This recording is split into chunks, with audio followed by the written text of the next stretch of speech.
नमस्कार दोस्तों, OCN network में आपका स्वागत है। कंगना रनौत की इमरजेंसी फिल्म का प्रदर्शन टल गया है। 6 सितंबर को रिलीज होनी थी। खबरें आ रही हैं कि चूंकि सर्टिफिकेशन नहीं हुआ है, इसलिए फिल्म की का जो प्रदर्शन की तारीख थी, उसको टाल दिया गया है। इस पर वैसे हम पहले भी अपने एक प्रोग्राम में बात कर चुके हैं कि क्या परेशानी है सर्टिफिकेट जारी करने वालों को, क्या-क्या ऐतराज़ उन्होंने कर दिए हैं और कुल मिलाकर के तो कंगना रनौत का कहना ये है कि हमने तो सच दिखाया है। अगर इंदिरा गांधी की हत्या हुई है तो हुई है, ऑपरेशन ब्लू स्टार हुआ है तो हुआ है, इस देश में इमरजेंसी लगाई गई है तो लगी थी। उसमें तरह-तरह के अत्याचार अगर हुए थे तो वो उनका कुछ अंश दिखाया गया है तो उसमें गलत क्या है? लेकिन शायद सच पर ही तो लोगों को परेशानी होती है इस देश में। झूठ तो आप चाहे जितना भी परोसो, जितना भी चलाओ, सबको वो मनोरंजन के दायरे में ही दिखाई देता है। सच बोल दो तो वो मनोरंजन से परे की बात हो जाती है, बहुतों के पेट में दर्द होना शुरू हो जाता है। बहुतों को लगता है कि उनके गड़े हुए मुर्दे उखाड़े जा रहे हैं, तो इसलिए बदले हुए माहौल में क्योंकि तब कांग्रेस और आतंकवादी आमने-सामने थे, आज स्थितियाँ थोड़ी बदली हुई हैं। कांग्रेस के सुर जो हैं वो नरम हैं, नरम ही नहीं हैं, बल्कि कई मामलों में तो आतंकवादी घटनाओं पर, नक्सलवादी घटनाओं पर, घुसपैठ पर, जो विदेशी साजिशें हो रही हैं देश को अस्थिर करने के लिए, उन पर उसकी चुप्पी ही हम देखने देखने को हमें मिलती है। बल्कि कई बार तो उल्टा राग अलापते हुए कांग्रेस के नेता दिखाई देते हैं। तो एक तो ये मुद्दा है कि कंगना ने अगर इमरजेंसी फ़िल्म बनाई है, तो उस पर परेशानी क्यों है? सच बर्दाश्त क्यों नहीं हो रहा है? दूसरा एक वेब सीरीज़ आई है, अनुभव सिन्हा, जो घोषित रूप से वामपंथी हैं, वामपंथी विचारधारा से प्रेरित हैं। उनके बयान, उनकी कंट्रोवर्सीज़, उनकी कुल मिलाकर के जो अब तक की फ़िल्मी यात्रा है, उसको भी अगर आप उठा के देखें, तो वो किन चीज़ों को प्रमोट करते हैं और किन चीज़ों को गलत तरीके से पेश करते हैं, ये हमसे आपसे छिपा हुआ नहीं है। और ये वेब सीरीज़ क्या लेकर के आए हैं? आईसी 814 कंधार विमान अपहरण पर ये वेब सीरीज़ बनी है। जो अपहरणकर्ता हैं, उनमें से 4 तो कराची के ही रहने वाले थे, 5वां भी पाकिस्तान का ही था, सब मुस्लिम थे। लेकिन इस वेब सीरीज में 2 नाम हिंदू दिखा दिए गए हैं अपहरणकर्ताओं के, और इसी को लेकर के लोगों ने ऐतराज जाहिर किया है कि साहब ये क्यों किया गया है? ये सीधे-सीधे साजिश है हिंदुओं को बदनाम करने की, और इससे क्या जो कम्युनल हार्मोनी की बात होती है, वो डिस्टर्ब नहीं होगी?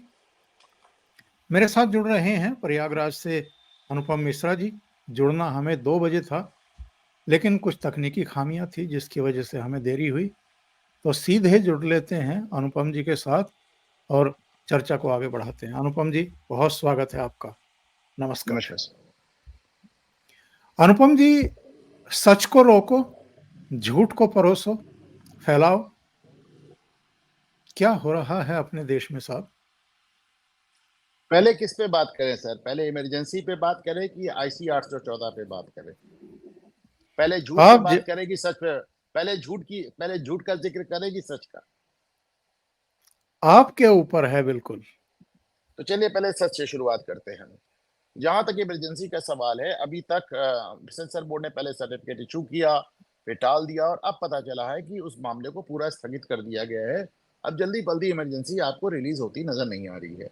इमरजेंसी इंदिरा गांधी के ऊपर बेस्ड एक फिल्म कंगना रनौत ने बनाई है, जिसमें उन्होंने खुद इंदिरा गांधी का रोल है उनका। अब जाहिर सी बात है कि चूंकि जब इंदिरा गांधी पे फिल्म बनेगी तो उनके उनकी हत्या का जो एक मंजर पेश किया जाएगा, उसमें अब हर आदमी अनुभव सिन्हा तो नहीं हो सकता ना, कि दो सिखों ने अगर उनकी क्या नाम है हत्या की तो किसी और को दिखा दें। तो अच्छा, बड़ी अजीब सी बात यह है कि इंदिरा गांधी की हत्या का मतलब उनका बेन सिंह का लड़का जाके चुनाव लड़ता है, सरबजीत सिंह खालसा, और पूछते हैं तुम्हारा परिचय क्या है, तो कहते हैं साहब मेरा परिचय ये है कि मैं उस आदमी का लड़का हूं जिसने इंदिरा गांधी की हत्या की थी। और वो लाखों लाख वोट से चुनाव जीत जाता है। इंदिरा गांधी की हत्या का पूरा एक झांकी बनाई जाती है, जो कि अमेरिका और कनाडा में आपने देखा कि सड़क पे निकली। इंदिरा गांधी की हत्या को इतना उसको प्राइड से देखा जाता है। अब वही चीज जब फिल्म में दिखा रहे हैं तो आप कह रहे हैं आप सिखों को बदनाम कर रहे हैं। क्या बकवास है। अच्छा अच्छा, देखिए इसको रोका भी क्यों गया? रोका इसलिए गया क्योंकि पहले तो शिरोमणि गुरुद्वारा प्रबंधक कमेटी को जान लें, सबसे पहले उन्होंने इतराज किया। अब तो ये भी कहते हैं कि हमें दिखा के हमसे सर्टिफिकेट लो। पंजाब के जो पूर्व मुख्यमंत्री थे चरणजीत सिंह चन्नी, उनका बयान आया कि बिना प्रबंधक कमेटी, बिना गुरुद्वारा कमेटी को दिखाए फिल्म रिलीज नहीं होगी। अब ये बेकार की बात है। देखिए आप ऐसे ऐसे आप सबको दिखा के कैसे फिल्म रिलीज कर सकते हैं, पहली बात।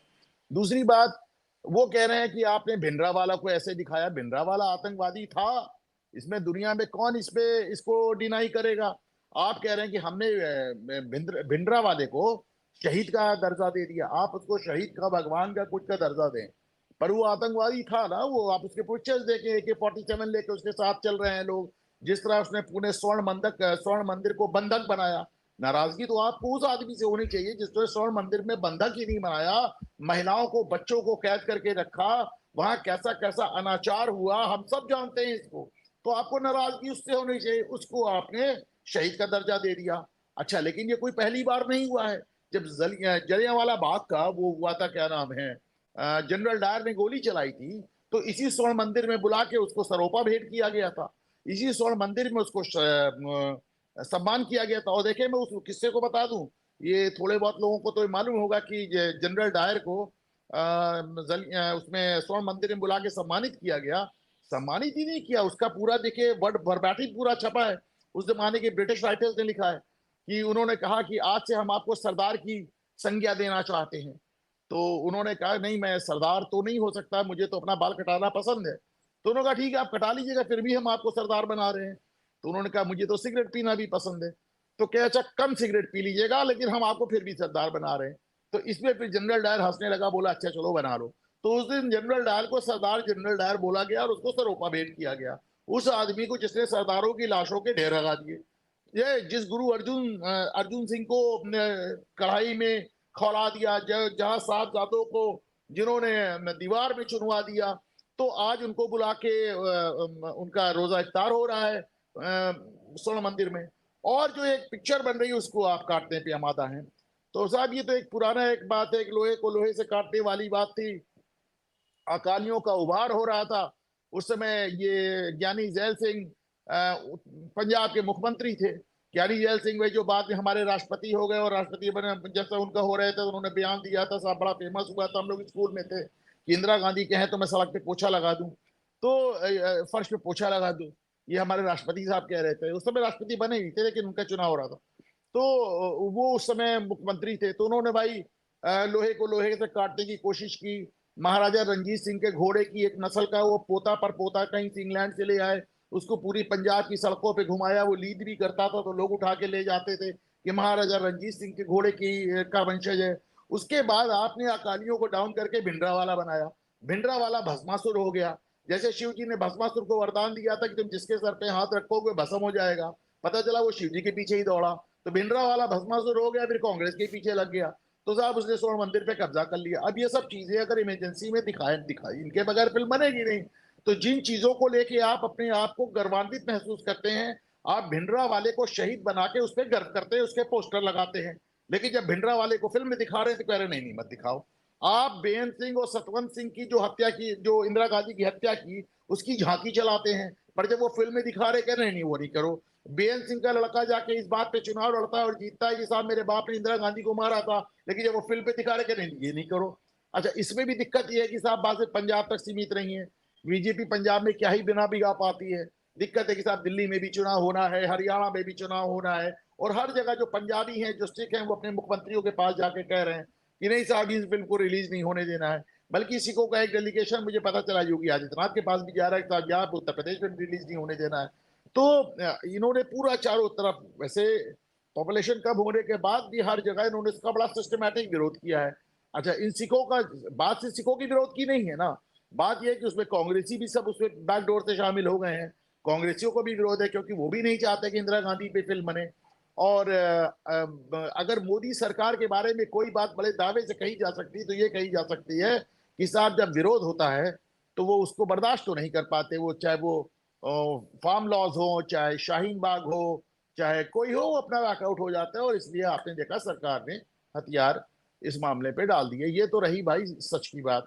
अब आ जाते हैं झूठ की बात पे। तो झूठ में जो IC 814 था भाई, वो 1999 का केस था, जिसमें हमारा जो हवाई जहाज आ रहा था उसको आप किडनैप करके आप काबू कंदहार ले गए थे। कंदहार जो कि अफगानिस्तान में, उस समय तालिबान थे वहां पे। तालिबान ने उस पूरे प्लेन को इस तरह घेर लिया कि इंडियन कमांडोज उस पर अटैक ना कर पाए, क्योंकि हमारी जो टीम गई थी उस समय भी डोवाल साहब इसको लीड कर रहे थे, और जी हाँ। ISI के भी लेफ्टिनेंट कर्नल और कर्नल भी वहां मौजूद थे। तो उन्होंने साहब हमारा कहते हैं अटैक भी नहीं होने दिया, हमको छुड़ाने भी नहीं दिया, और हमको सब घुटने टेकने में मजबूर किया। अच्छा, हमारे यहाँ भी उस समय क्या था कि उधर हमारा प्लेन फंसा हुआ था, इधर यहाँ पे उनके जो लोग, जो प्लेन में जो लोग थे, उनके रिश्तेदार एकदम हाहाकार मचाए हुए थे, मीडिया हाहाकार मचाए हुए था। तो मैं अब साहब सरकार क्या कर रही है, सरकार क्या कर रही है, तो सरकार जो कर रही है आपने देख लिया साहब, इसका क्या ही कहा जाए। इसको आपने वो इजराइल में देखा है, जो बंधक मारे गए हैं उनके खिलाफ 1.5 लाख आदमी सड़क पर उतर आए हैं नेतन्याहू के खिलाफ। नेतन्याहू उन्हीं लोगों से तो लड़ रहा है यार, उन्हीं लोगों से लड़ रहा है, लेकिन अब ये एक भीड़ का मिजाज है।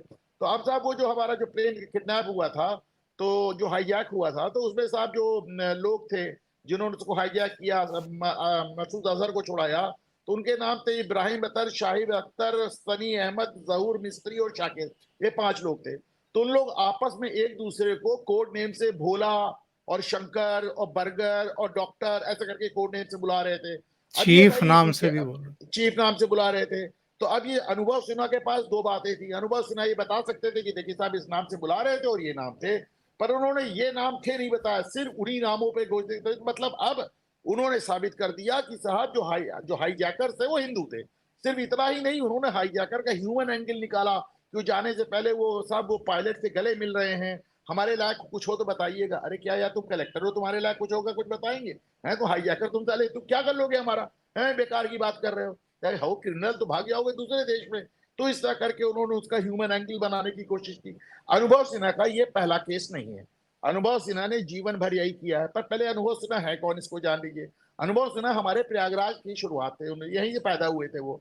तो बहरहाल जब वो वहां पहुंचते हैं मुंबई, तो शाहरुख खान के वो जिसे कहना चाहिए सुपरविजन में आ जाते हैं, और शाहरुख खान उनको अपनी फिल्म रावण बनाने की दे। अब रावण फ्लॉप हो गई अलग बात है, लेकिन साहब वो तो बिक गया कि शाहरुख खान ने हमको अपनी फिल्म बनाने को दे दी। इसी बीच IBN लोकमत ने इनके ऊपर एक स्टिंग ऑपरेशन किया। स्टिंग ऑपरेशन में पैसे को वाइट करने का दावा करते हुए नजर आए, लेकिन ठीक है साहब, उनका स्टिंग भी चल गया। इसके बाद उन्होंने जो जितनी जिस तरह की फिल्में बनाई, देखिए मेरे पास अनुभव सिन्हा की फिल्मों की एक लिस्ट कहाँ गई। मतलब जो जो वो फिल्म बना रहे थे वो कमाल ही बना रहे थे। उन्होंने ये एक इसके अलावा देखिए उनकी जो फिल्में थी, एक मुल्क करके फिल्म बनाई थी, और उन्होंने एक उनकी जितनी आप फिल्में आप समझ ले कुल मिलाकर अनुभव सिन्हा का, सब इसी तरह का उनका फ्रॉड रहता है। और वो आपको बताना चाहता। अच्छा एक चीज और, ये जो नाम देते हैं ना कि शंकर और भोला, जो बता रहे हैं ना, भोला वास्तव में हुआ एक किडनैपर, उसका नाम था भोला पांडे, और उसके साथ थे देवेंद्र पांडे। लेकिन ये बिल्कुल। देवेंद्र पांडे भोला पांडे थे कौन? देवेंद्र पांडे और भोला पांडे वो थे जिन्होंने लखनऊ से दिल्ली जाने वाली इंडियन एयरलाइंस को हाईजैक किया था, उसको बनारस में लैंड कराया था। और बात है 1978 1978 की, और इंदिरा गांधी गिरफ्तार हो गई थी, उनको छुड़ाने के लिए किया था। जब इंदिरा गांधी सत्ता में आई लौट के, तो उन्होंने उनको जेल से निकाला, देवेंद्र पांडे और भोला पांडे और दोनों को MLA बना दिया। भोला पांडे जीते बलिया से और देवेंद्र पांडे जीते सुल्तानपुर से। तो उनका जिक्र नहीं हो रहा है, जिक्र हो रहा है इसका, जिसे कहते हैं ये कांदाहार का। और कांदाहार में भी साहब उन्होंने जो अच्छा जो नीरजा भनोत, जो वो एयर होस्टेस थी जिनको वो मुस्लिम आतंकवादियों ने मार डाला, उनकी जगह लिया है आपने सोनम कपूर को। सोनम कपूर जो मुस्लिम आतंकवाद की समर्थक है, all eyes on Gaza share करती है वो। तो इस तरह अच्छा इनके, अच्छा हाँ मुझे याद आया, अनुभव सिन्हा ने एक फिल्म बनाई थी आर्टिकल 15।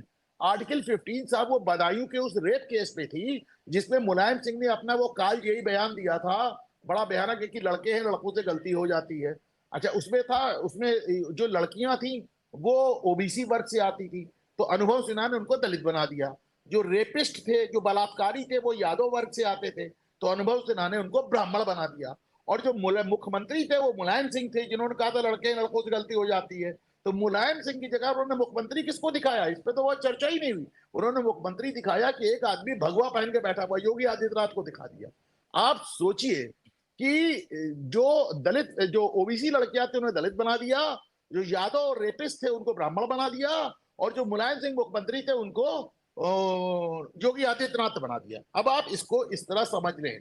ये अभी फिल्म आई थी इनकी आर्टिकल 15, इनका पूरा पूरा जिसे कहना चाहिए, देखिए फिल्में पहले भी सारी इसी तरह की बकवास आती रही हैं। वो शेरनी आई थी फिल्म, वो जो बाघिन पे बनी थी, अवनी पे, तो उस शेरनी को मारने वाली जो आईएफएस थी वो केम अबरना एक हिंदू हुआ करती थी, लेकिन फिल्म में आपने उसको बना दिया विंसेंट क्रिश्चियन।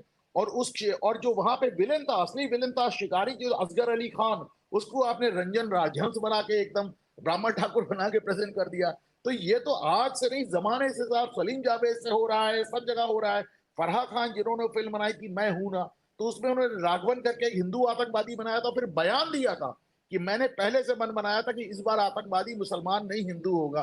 सोचिए इस तरह के उनके बयान हैं, इसको क्या कहा जाए। तो साहब ये पूरा जो एक सीरीज है, चाहे वो नसरुद्दीन शाह हो, जावेद अख्तर हो, आपको याद होगा शबाना आजमी ने फिल्म बनाई थी फायर। फायर में दिखाया था कि देवरानी और जेठानी के बीच में समलैंगिक संबंध, और एक देवरानी और जेठानी के नाम क्या थे, राधा और सीता। आप सोचे, और उसमें जो ब्लू फिल्म देखते थे जो लोग, ब्लू फिल्म में कैसेट पे लिखा रहता था रामायण। तो मतलब आप सोचिए ये सब हमने देखा ही, दीपा मेहता की फिल्म थी। हाँ, वो तो फिल्म वो फिल्म मैंने देखी थी। मैंने और सारी फिल्में देखी है साहब, सिर्फ इसलिए देखी है क्योंकि मुझे पता चले कि ये बदमाशी क्या कर रहे हैं, इनकी सारी बदमाशी के मैंने देख रखी है। सुबह जब आरती हो रही मंदिर की, उसकी घंटी पार्श्व में चल रही है, तब वो सीन दिखाते थे। इस तरह की हरकतें इन लोगों की तरफ से की जाती थी। मैं बताया तो मैंने आपको कि साहब ये सब, ये उन्होंने पहले फायर बनाई, फिर वाटर बनाई, फिर अर्थ बनाई है, दीपा मेहता आके बनाती थी इस तरह की फिल्में। तो साहब ये कोई पहली बात नहीं है। सलीम जावेद ने 24 फिल्में लिखी, उनमें से एक में भी आपने कोई मुस्लिम विलन नहीं, सारे हिंदू विलन आपको नजर आएंगे। आप दीवार जंजीर आप देख लें, आप और उसमें जो मुस्लिम कैटेगराइजेशन होता था, जंजीर में आपके खान पठान, यारी है ईमान मेरा, यार के नाम पे मुल्क के नाम पे जान देने वाले पठान, और गद्दार। वो अभी वो फिल्म आई थी, मुझे याद है, वो अनिल कपूर की फिल्म आई थी पुकार। अब आप सोचे कश्मीरी दो जो टॉप के दो आतंकवादी, उनके नाम आपको मालूम है क्या है? और उनका नाम भी नहीं है। एक आतंकवादी का नाम है मिश्रा जी, दूसरे का नाम है शर्मा जी या त्रिवेदी जी। ये कश्मीरी आतंकवादी हैं।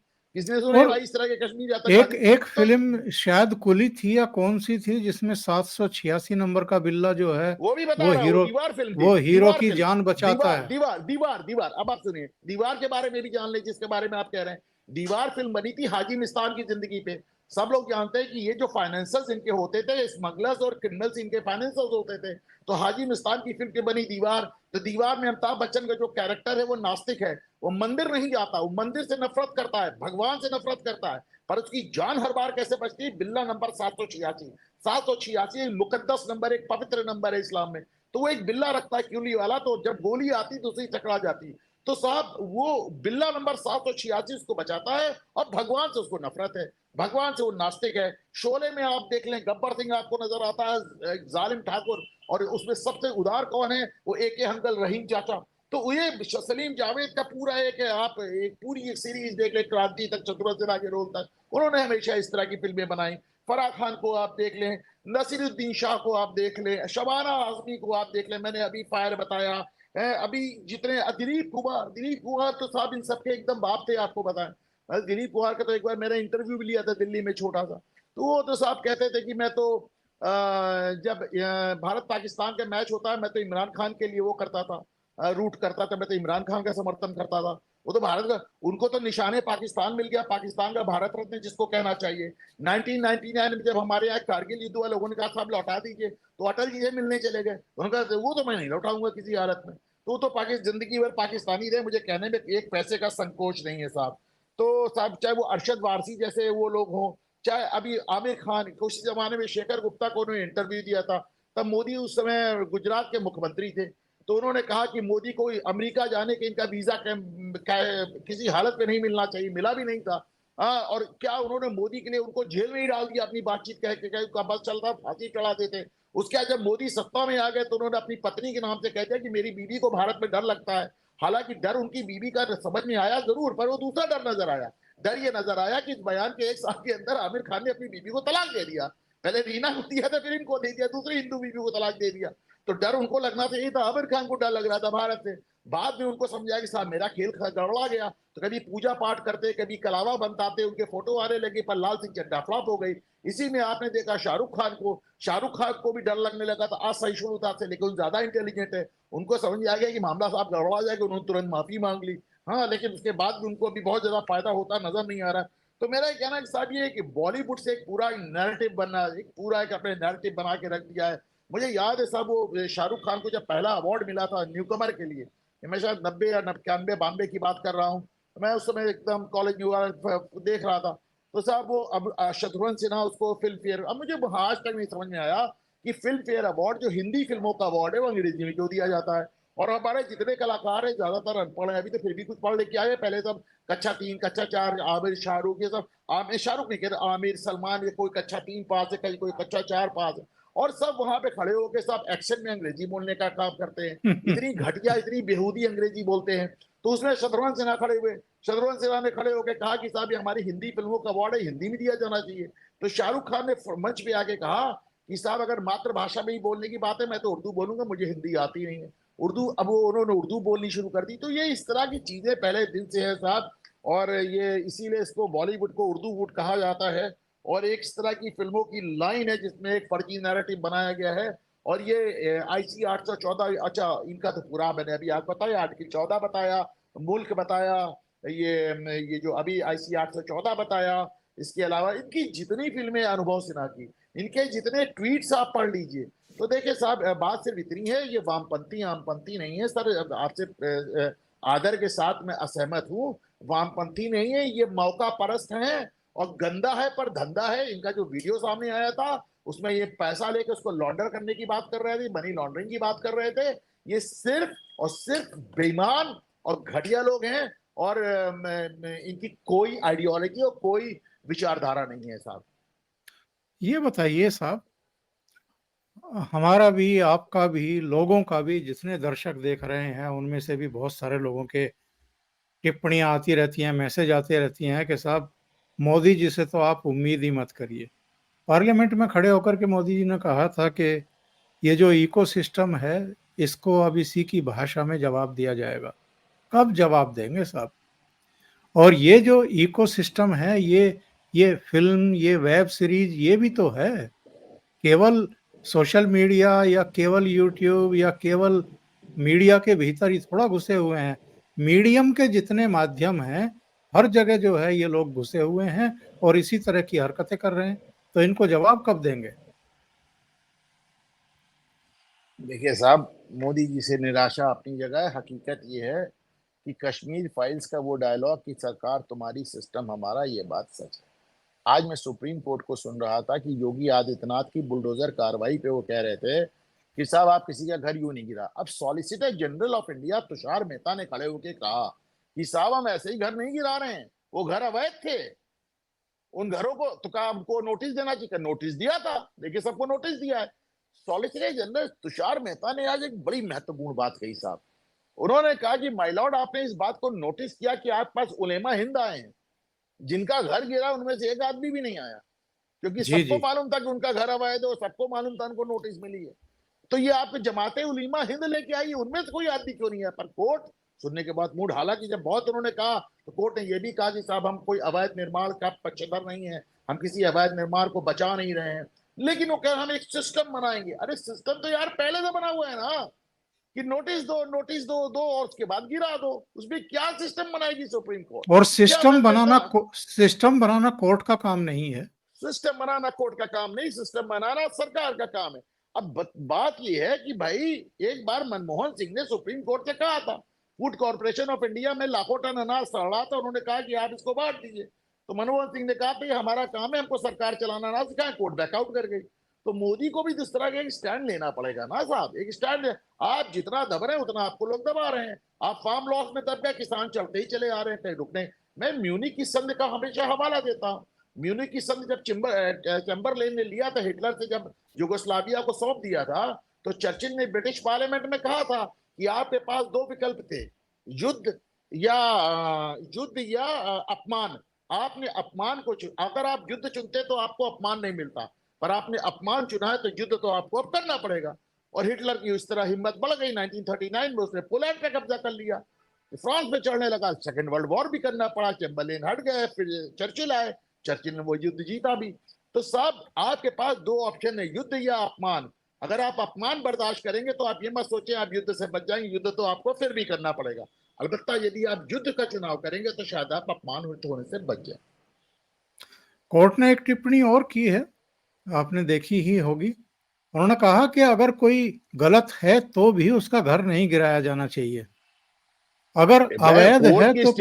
कोर्ट की टिप्पणी से एग्री करता हूं, लेकिन अगर घर अवैध है तो जाएगा ना। अब ये कोर्ट कह रही है कि हम एक सिस्टम बनाएंगे, हम बता रहे सिस्टम का क्या मतलब है।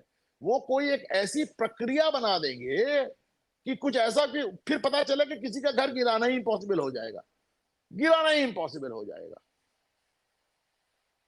तो आज जो हमारे समाज में अपराध बढ़ते हैं, रोज जमानतें मिल रही हैं अपराधियों को, रोज आप उनकी सजाएं माफ कर रहे हैं, उनकी सजाएं कम कर रहे हैं, every Sinner has a future जैसी बातें कर रहे हैं, जिनका घर गिर रहा है। ये कितना बड़ा तर्क था सॉलिसिटर जनरल को कि साहब जिनका घर गिरा वो तो नहीं है, उन्हें मालूम है उन्होंने चोरी की है, उन्हें मालूम है वो गलत है। आप पास जमीते उलीमा आ रहे हैं और आप जमीता उलीमा पे आप डिसाइड कर रहे हो। तो सब सिस्टम थोड़ा सा दुखद, लेकिन मैं फिर से कह रहा हूं, चाहे कोर्ट हो चाहे, अब देखिए आपने इलेक्शन कमीशन के सामने कहा ना कि हम साहब हमको 1 अक्टूबर की डेट नहीं स्वीकार है हरियाणा में, बदला उन्होंने नहीं बदला। 4 दिन की छुट्टी में वो तो लगातार हर छुट्टी में लगा रहती है। इसका असर वोटिंग पैटर्न पे पड़ा, वोटिंग परसेंटेज पे इसका असर आपको 2024 से पड़ा।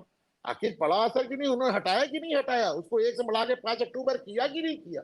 तो आपको भी स्टैंड लेना पड़ेगा, तभी तो कोई सुनेगा ना आपकी बात। बिल्कुल सही कह रहे हैं। देखिए आप ही के शहर की वो घटना है ना, जब ये CAA कानून के खिलाफ तमाम तरह की दिक्कतें शुरू की गई थी। हर शुक्रवार को ये लोग मस्जिदों से बाहर निकलते थे, पत्थरबाजी करने लगे थे, आगजनी करने लगे थे। और प्रयागराज में एक वो जावेद पंप था या क्या नाम था उसका, जिसकी लड़की यहाँ पर दिल्ली छूट यूनिवर्सिटी गया है, में, जावेद पंप भी छूट गया। तो उसका घर गिराया गया। उसके बाद पूरे उत्तर प्रदेश में कहीं सुनने में आया कि साहब इन्होंने शुक्रवार को नमाज के बाद कहीं कोई हिंसा की, कोई पत्थरबाजी की, कोई आगजनी की? केवल वो भी है एक साहब, कार्रवाई हुई थी। वो भी। और एक बात मैं और कहता हूं कि जितने लोगों के घर गए उनमें से एक भी आदमी आज तक कोर्ट नहीं गया, एक भी आदमी कोर्ट नहीं, क्योंकि सबके घर गड़बड़ थे, सबके घर अवैध थे। और सबसे बड़ी बात, सबको नोटिस मिली थी, लेकिन आदत पड़ी नोटिस फाड़ के फेंक देने की। बहुत बहुत धन्यवाद अनुपम जी जुड़ने के लिए।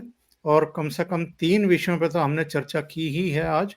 और एक आखिरी टिप्पणी ये इन क्योंकि फिल्मों पे साहब मैंने वीडियो बनाया है अपने चैनल घूमता आईना पे, जी अगर जी कोई इंटरेस्टेड हो तो जरूर देखें। जी जी, घूमता आईना पर जरूर जाइए और घूमता आईना को सब्सक्राइब भी करिए। बहुत बहुत धन्यवाद अनुपम जी जुड़ने के लिए। Thank you so much.